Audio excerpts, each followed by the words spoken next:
How's it going, my busy bunch of bakers? Welcome back to the channel. In today's video, I'll show you how to make chocolate covered caramel biscuits, kind of like Twix. So let's get in the kitchen and see how it's done. These delicious little fingers involve a few interesting methods of preparation. These treats are made up of 3 recipes, starting with the light and crumbly biscuit, then the rich and slightly chewy caramel, and finally, the shiny and snappy tempered chocolate coating. Each of the recipes can be used in different applications, so we're not just making imitation Twix here. We are practicing 3 skills, which we will be able to apply to other recipes in the future, but this one is definitely a good one to begin with. So let's just get right to it. Let me show you how it's made, starting with the ingredients. And the good thing is that there's not many of them. We'll need some plain white flour, butter, sugar, egg yolks, some type of syrup, like golden syrup, honey, or glucose, some more butter, some more sugar, double or heavy cream, and some chocolate. The first thing we need to do is switch on the oven to 150 degrees Celsius, 300 Fahrenheit, fan on. That'll be 170 Celsius or 340 Fahrenheit, fan off. While the oven is preheating, we can move on with making the biscuit base. Combine the flour, the sugar, and the butter in a large bowl. Coat the butter pieces in flour and then start breaking them up. Crumble the butter till the mix becomes nice and uniform. It should end up looking kind of like wet sand. Once the mix has reached the desired texture, add the egg yolks. I know I showed you 3 egg yolks earlier, but I ended up using less. Just follow the written instructions and don't get confused. After adding in the egg yolk, grab your dough scraper and mix it to a smooth dough. It will be quite soft, but it won't be sticky. I know I'm calling this biscuit dough, but that's only because it's going inside the Twix. Because it contains egg yolks, I would normally call this pastry, and you can definitely use this as a base for a tart. Okay, once your biscuit or pastry is fully mixed, place it on a floured surface, dust it with more flour, and shape it into a long rectangle, measuring at slightly more than 30 by 10 centimeters, and that'll be 12 by 4 inches.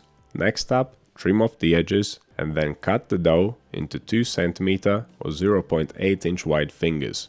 You should end up with 15 of them. Place the biscuit fingers in a non-stick paper-lined baking tray. They will not spread out at all, so you don't need to leave very big spaces between them. Okay, these bad boys are ready for the oven. They'll take around 20 minutes to fully bake. You could also prepare them a day ahead of time, keep the tray in the fridge, and then just bake them when you're ready. Once they have developed a nice even light brown color all over, they're ready. Get them out the oven, place them on a rack to cool down, and then place the rack in the fridge. You want these biscuits to be cold. Next up, let's make the caramel. To save time, you can easily make this whilst the biscuits are baking. In a small pan, combine the sugar and the syrup. Place the pan on high heat and let this mix melt completely. Once it starts bubbling, keep an eye on it. Keep cooking it. You want to let it cook until it slightly darkens. Next, add the butter and mix it in until it's completely melted. And then finally, add the double cream and mix that in too. Keep cooking the caramel until it reaches 110 degrees Celsius or 230 Fahrenheit. Once it reaches that temperature, cook it for another 30 seconds, no more. Essentially what we're trying to do here is getting rid of any water in the mix. Both the butter and the double cream contain water. We need to let it evaporate. And of course we need to get some caramelization going. It's not called caramel for nothing. It should develop a beautiful brown color. Okay, the temperature has been reached. I'm cooking this for another 30 seconds and now it's done. Take the caramel off the heat and immediately transfer it to a bowl. And then leave it to cool down at room temperature. If it gets too cool, it'll be difficult to work with. So if you are not planning to pipe the caramel onto the biscuits on the same day, then leave it in the bowl. Don't put it in a piping bag because they ain't gonna come out. Reheat it slightly before you are ready to use it and then put it in a piping bag. You can reheat your caramel in the microwave or place the bowl of caramel into another bowl full of hot water. Of course, if you are not using a metal nozzle in your piping bag like I am, then you could reheat the piping bag with the caramel in the microwave. And by the way, the nozzle is not necessary. I'm just using it because I have it. Okay, once you're ready to pipe, remove the biscuits from the fridge and squeeze on a nice thick line of caramel in each of them. There should be just enough caramel to top all the biscuits. I know there are only 12 biscuits on the screen right now, but there was plenty of caramel left over in the piping bag. You could leave the caramel as it is, but to give it a nice shape and to make it easier for us to top it with chocolate, you can carefully spread it out using a spatula. But be careful because it's very easy to break the biscuit. Okay, these things must be returned to the fridge. Let's temper the chocolate now. In order for it to be shiny and snappy, it needs to be brought up to a certain temperature and then cooled down again. Place a bowl over a pot of water. Make sure the water is not touching the bottom of the bowl. Drop 3/4 of the chocolate into the bowl and reserve 1/4 for later. Place the pot on the cooker and let the water come up to a boil. Once the water starts simmering, the chocolate will start melting. Once it has completely melted, start checking the temperature. Bring it up to 45 to 50 degrees Celsius, and that is 113 to 122 degrees Fahrenheit. Remove the bowl from the pan and carefully wipe off any liquid from the bottom of it.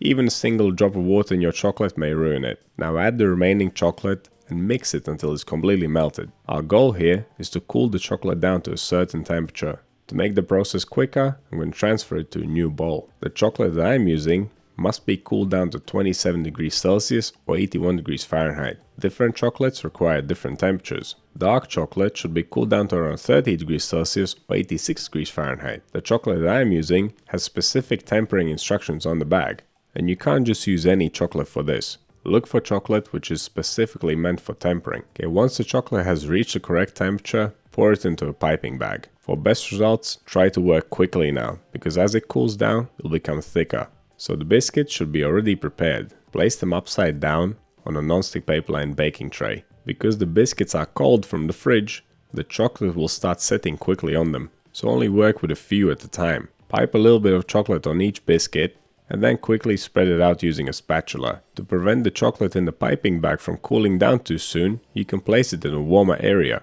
If you keep it at a constant 30 degrees Celsius or so, it will be perfect. Once you have finished spreading the chocolate on the bottoms of the first set of biscuits, turn them back the right way up. And then repeat the same steps with the remaining biscuits. To be fair, this is quite a fiddly recipe, and if you don't feel very confident with things like these, I would suggest cutting the recipe in half and only making 7 biscuits to start with. It took me 4 tries to record this video, and of course in the process I worked out all the kinks for you. But still, if you're a beginner, it might be a good idea to try it first with a few biscuits and only then move on to making 15, if you even need that many. Okay, now comes the most crucial part. You need patience and attention to detail, both of which I struggle with.